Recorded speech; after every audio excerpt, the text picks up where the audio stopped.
শুনতে যে বাঙালি একটা কী চাইতেছে, একটা স্বাধীন দেশের একটা প্লেয়াররা যাতে ন্যাশনাল টিমের প্লেয়াররা যাতে বা ফিফা অধীনে যাতে ওয়ার্ল্ড কাপ খেলতে পারে সেই ধরনের একটা আশা করতেছে। বাঙালিদের যে এই ক্ষুধা আমি জানি না, আমি বোধহয় বাইচে থাকতে দেখতে পারবো না।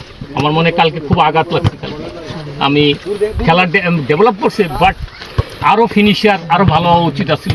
এইগুলির ব্যাপারে খুব খেয়াল দেওয়া উচিত আছিল। ফুটবলে ক্রিকেটে যতটুকু আগাইছে বাঙালি, কালকে দেখছেন একটা দর্শক মানে এত আকাঙ্ক্ষা নিয়ে গেছে, আমার খুব কষ্ট লাগছে। যেটা বাঙালিদের ক্ষুধার্ত বাঙালিদের যত আপনি এখানে কোনো কিছু দিয়ে পারবে না। এই যে ফুটবলের ভালোবাসাটা এখানে গোলের ক্ষুধা ছিল বাঙালির, যে আমরা একটা টিমে উইন দেখতে চাইছি এশিয়া কাপে, সেটা আমরা দিতে পারি না। আসলে আমরা ব্যর্থ। কোচ করলে কি হবে, আর প্লেয়ারদের আরও সচেতন হওয়া উচিত। এত দর্শক দেখে ভাই আপনারা আরও ভালো খেলা উচিত আছিল, আরও ভালো ঠান্ডা মাথায় খেলা উচিত আছিল, যে আমরা আজকে খেলা উপর দেবে। এত কষ্ট করে আসছে এখানে, দেখেন একটা টিকিটের জন্য কত রকম করতে হয়েছে, লাঞ্ছনা। এটা আমি জানি, আমি খেলছি তো এখানে, আমি জানি একটা দর্শক আসেই একটা টিমকে জিতানোর জন্য। তো আপনারা চেষ্টা করবেন, বাঙালির একটাই ক্ষুধা যে আমাদের টিম ওয়ার্ল্ড কাপে যাবে ইনশাআল্লাহ।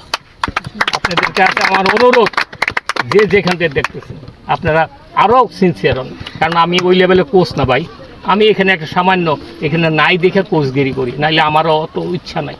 আমার সাথে প্লেয়াররা সবাই বাসায় নামাজ পড়ে, ব্যবসা করে টুকটাক, আর নাহলে বাসায় থাকে। আর এই বয়সে আমার এগুলি সাজে না।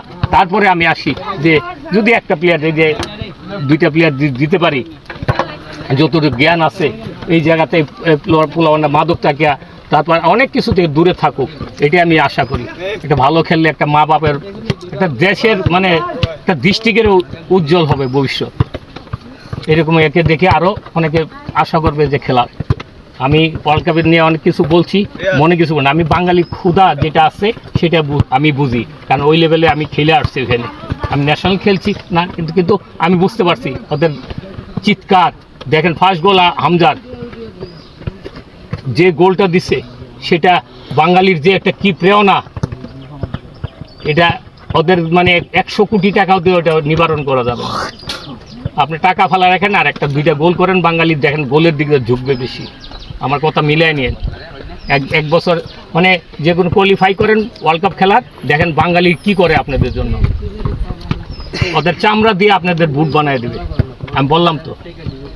তো দাদা, আমি যে কথাটা বলতে চাইছিলাম, আপনি যে দীর্ঘদিন ধরে হবিগঞ্জ ফুটবল একাডেমি পরিচালনা করতেছেন, তো আজকের অবস্থানটা সম্পর্কে কি বলবেন, যে আমাদের হবিগঞ্জ ফুটবল একাডেমি? এইটা শুনে, এইটা মুক্তাদির, এইটা একটা ছোট্ট একাডেমি। আমার কিচ্ছু করার নাই এখানে। বাচ্চাদের ফুডিং অভাব, এদের বাবা মা অনেক নিতান্ত গরিব সবাই। এখানে আমি পয়সাও নেই না, সত্যি কথা, কোনো এটা বলো, পয়সাও নেই না। এই যে ক্যাম্প চালাই, কত কষ্ট করে ক্যাম্প চালাই, এদের 3500 টাকা দিতেই অনেক কষ্ট হয়ে যায়। আমার করার কিছু নাই, আমার পিছনে কোনো ফোটা নাই বা কিছু নাই। সত্যি কথা, আমি আজকে অন্তরে কষ্ট থেকে বলতেছি। আমি কারো কাছে হাতও পাতি না বা ধান্দাবাজিও করি না। আমি আমার ওই যে বিকালবেলা প্র্যাকটিস করি, এটা দিয়ে চলি, সত্যি কথা। আর এদের দেখেন, এর বাড়ি কোথায়? তোমার বাড়ি কোথায়? রাজশাহী থেকে আসছে এখানে ফুটবল খেলার জন্য। তোমার সুনামগঞ্জ, এখান থেকে প্রায় 150 কিলো দূরে। তারপরে আর আসলাম, কোথা থেকে আসছো?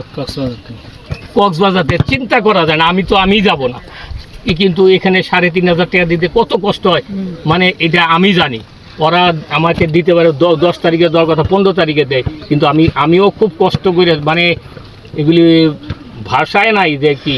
অনেকে আমি 10-15 জন ক্যাম্পে থাকে প্রতিনিয়ত, কিন্তু কিছু ছেলে আছে মানে চোখের পানি ফালায়, মানে 3500 থাকতে চায়, কিন্তু আমার কিচ্ছু করার নাই। আমি কোনো সাহায্য পাই না, কোনো সহযোগিতা পাই না। আমি আমার নিজেরটা চলি, এবং আমার কোনো ধান্দাবাজিও নাই যে এখান থেকে এক পয়সা খাবো। এই যে জিমের কিছু জিনিস আনছি, আর কিছু আনতে পারতেছি না টাকার অভাবে, সেটা আমি নীরবে সহ্য করতেছি। আমি জানি কত জ্বালাতন, আমাকে প্রেশার দিতেছে টাকা, যে জিনিসগুলি দিছে যে আরও কিছু টাকা দেন, আমি জিনিসগুলি আনি।